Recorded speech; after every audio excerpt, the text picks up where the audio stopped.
channel where we're talking about setting goals, achieving goals, taking personal responsibility for our finances by increasing our financial intelligence, teaching our children, and breaking the cycle of generational poverty. I'm your personal finance host, Dr. Wayne, aka the MD Investor. Definitely like, subscribe, let somebody know that there's a place that we can go to teach each other and learn and take action and improve our lot in life.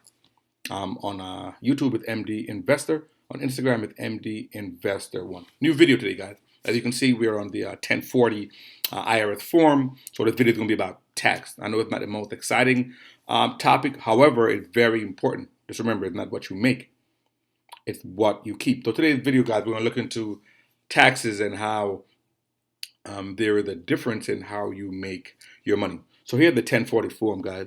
The top of it is just your filing status, okay? Single, married, filing jointly, married, filing separately, head of household, qualifying widower. Then you have your demographic information, okay, your name and so on and so forth, Social Security number, whether you're going to claim the standard deduction, we're going to get into that.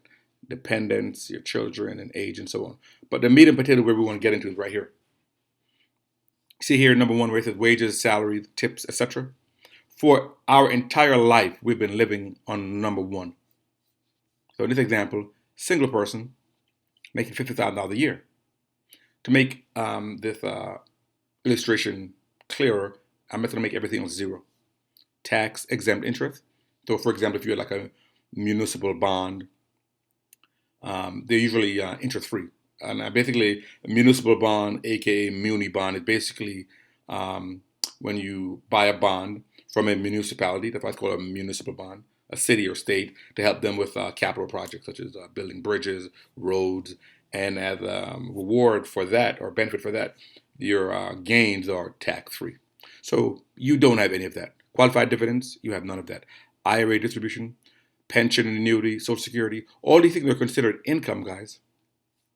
On this side, taxable interest, you don't make much interest in a bank, but if you make a certain amount of interest, the government wants a piece of it.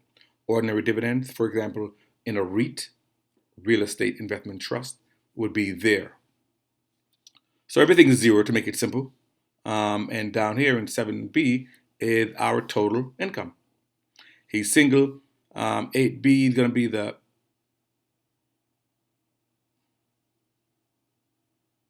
adjusted gross income, 8B. There's a little mistake here.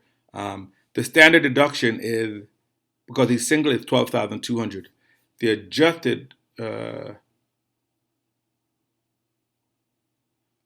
adjusted gross income is still going to be $50,000. Let me fix that. Okay. And the standard deduction is $12,200. You subtract the standard deduction from your adjusted gross income, that gives you your taxable income, $37,800. Nice and simple. So you make $50,000. You're single. You take the standard deduction of $12,200, bring you down to your taxable income. So that's what you're going to pay taxes on. And for this video, guys, we're only talking about federal taxes. We're not talking about state. Federal taxes, because there's 50 states and it's all different. So $37,800 of taxable income, and he is single. Okay, so now look and see. 37,800, single, and you're in this bracket right here. And just remember, you're not going to pay 12%. He's in a 12% bracket. He's not going to pay 12% on the entire amount. We're in a progressive tax system. So the first $9,700, he'll pay 10%. So that'd be $970.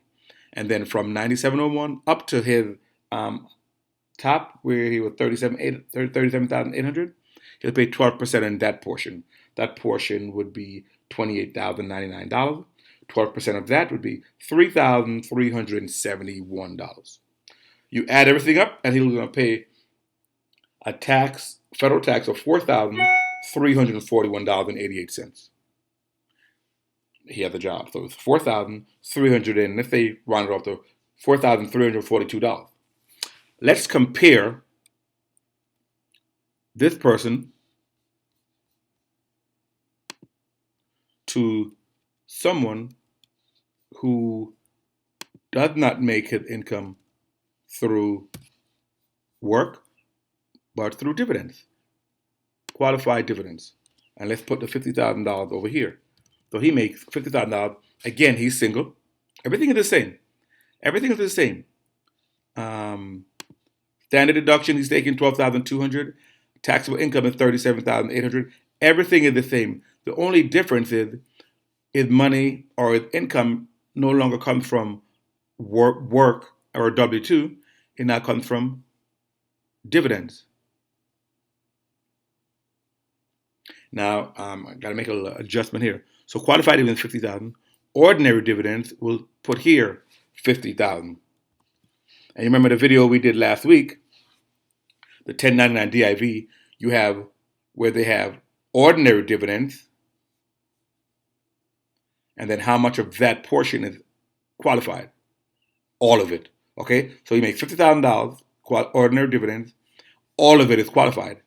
If, for example, he made $50,000, but only $49,000 was qualified, then it would be $49,000 here for qualified, and this would be $50,000. So then the IRS will do the math and know that $1,000 of that would be ordinary, and they tax it accordingly.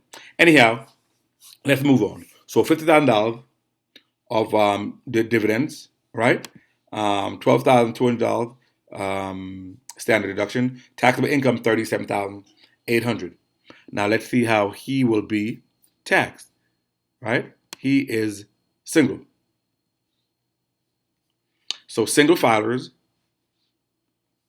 tax rate and qualified dividend up to $39,000 of taxable income. How much you pay? Zero. So the first example we gave, same person, single, they made the same amount of taxable income, same deduction, and one person was paying about $4,340 in taxes. Now this person is paying zero in taxes. What they say? Don't hate the player, hate the game. This is the law. This is your government. This is your senator, your congressman. This is what they voted for, and this is the law we live under, okay?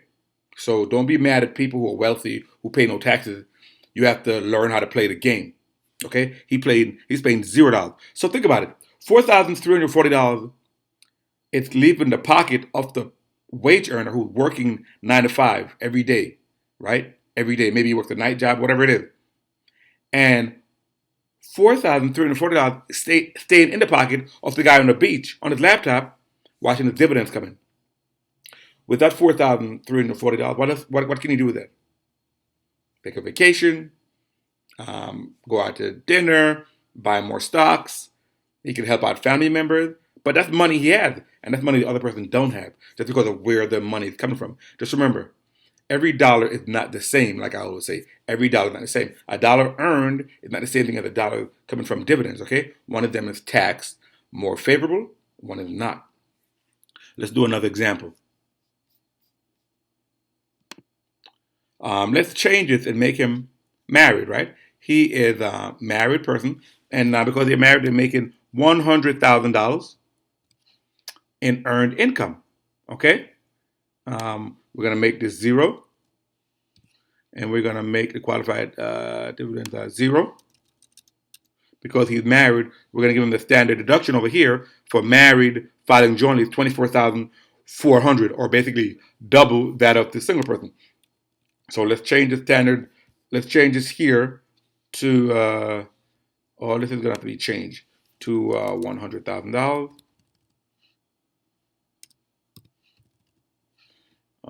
Again, $100,000. And then change it, double this, the standard deduction to $24,400. And the taxable income is now going to be 100,000 minus 4. 100,000 minus 24,400. Do the math quickly, and it's going to be 75,600. Okay. His taxable income is 75,600. Married. They have a standard deduction, so let's change this here to 24,400. Okay, so taxable income is 75,600. Now let's go back and look at the tax bracket. 75,600. Married, filing jointly, 75,600 falls in this category. He's in a 12% tax rate. Again, you already know that he's not going to pay 12% on the entire amount. He's going to pay 10% on the first 19,400. So that'd be about $1,940. And then from 19,401 up to his 75,600, he'll pay 12% on that portion. That portion is $56,199. That's that portion that's in this bracket. 12% of that would be $6,743.88. You add them together, the $6,743 and then the $1,940 give you a total of $8,683.88. To round it off, $8,684. He or she's paying, or the couple is paying in federal income tax, roughly about double what the single person was paying. Now, let's go back and make a change. Let's go back and make a change. And what if he's making, or the couple is making $100,000, but not from income, not from working a W-2 job, but from dividends? $100,000 in dividend. I know it's mind-boggling, right? How can you make $100,000 in dividend when some of these stocks are giving you 20 cents, 50 cents a dollar by multiplication? Okay?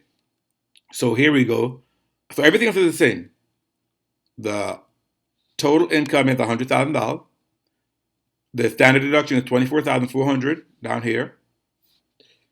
The only difference is where the income is coming from. It's not coming from wages and salaries. It's coming from dividends.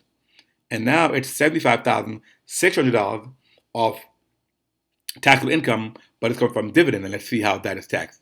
Remember the previous example, when they're married, they're paying about $8,683, roughly double what a single person was paying. Now let's go and see what they're paying on their income. And you see here, so now we're doing married, right? These are single. Now let's do married filing jointly. Married filing jointly. Taxable income can be up to $78,750. So we're in this bracket. And how much tax are we going to pay? 0% federal taxes. So hence you see the difference in your tax differently depending on where your money's coming from. The first couple, they made the same amount, same standard deduction. It was $75,600 of taxable income, and they were taxed by $8,684. And these guys, same income, same deduction, same taxable amount, but they're paying $0 in federal taxes. How can it be? It can be because the government treats income from dividends taxed at a more favorable rate. They're not breaking the law. They're not doing anything illegal. They're just smart. Okay? $8,683 left the pocket of the couple that was working a W-2 job, and $8,683 stays in the pocket of this couple. They can take a nice vacation. They can go to Florida, they can go to Hawaii, or they can roll it over and buy more dividend stock and increase it in the snowball effect. Okay? This is only federal taxes we're talking about, guys. So I just want you to see the difference. And now, just for a little extra bonus, next year, right? What is the dividend tax rate for the 2020 tax year, right? When we're going to file our tax in April 2021. Let's see what your government has done. They raised the range for the 0% long-term capital gains from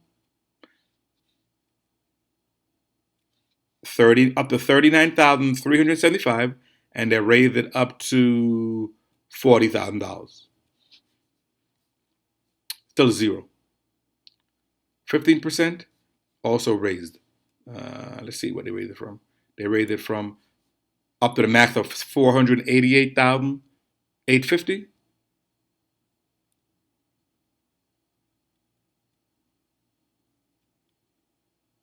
Actually, look at they lowered this one. They lowered it. The top range used to be 488,000. They lowered it to 441,000, and then 20% is 441,000, $451 or more. And even things like this, guys, people see these changes and they make adjustment. They move stuff out of one bucket into another bucket just so they can maybe stay in the 15% bracket. Because you see, it's now 441. It was 480, so it's about $40,000 less. And people will make adjustments based on that. Just remember, guys, everything we just talked about is federal taxes. This says nothing about state taxes. There are 50 states. They're all different. But in case you want to know, there are 7 states that do not tax dividends. 7 states that do not tax dividends. They are Alaska, Florida, Nevada, South Dakota, Texas, Washington, and Wyoming. So if you're planning on building up a large dividend portfolio and you don't want to get taxed to death by the states, you may want to consider moving to one of these states. I'm serious. People have these in your mind when they think about retirement. I'm serious. Alaska, Florida, Nevada, South Dakota, Texas, Washington, and Wyoming. States that do not tax dividends. Some of the worst states that do tax dividends, California, up to 13.3%. Can you imagine that? Giving your hard-earned dividend over to a state that doesn't waste it. New York State, highest margin, 8.8%. And there's another, I think, 3.9% if you live in the New York City or surrounding area. Combined, it's about 12.7% total, right behind California. Hawaii is pretty high up there too, 11%. So people consider these things when they're going to retire. Why should I live in a state that's going to tax me to death? I mean, I spent a lifetime building up this portfolio, and I'm going to give it away to these people so they can waste it. So it's some of the worst states to live in: California, New York, Hawaii. So guys, there's a quick video to consider. You may say, I never have $100,000 in dividends. You got to start. You got to plan. You got to get motivated. And the government is going to reward you, okay? And let me add this tidbit also. We're talking about the difference between paying tax on a W-2 versus paying tax on dividends. You see the difference, right? You see the difference. Significant savings. Now imagine if you had your dividend portfolio in a Roth IRA. Just remember, the Roth IRA, you pay taxes up front, and then all the gains and dividends are tax-free. If you had your portfolio in a Roth IRA, the dividends would be tax-free. That's kicking it up another notch. So just consider that, guys.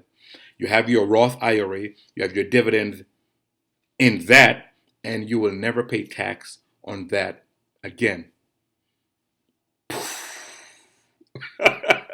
Until the next time, guys, let's continue to be smart, continue to learn, continue to get motivated, and continue to increase your intelligence so we can break the cycle of generational poverty. And I will see you on the next one.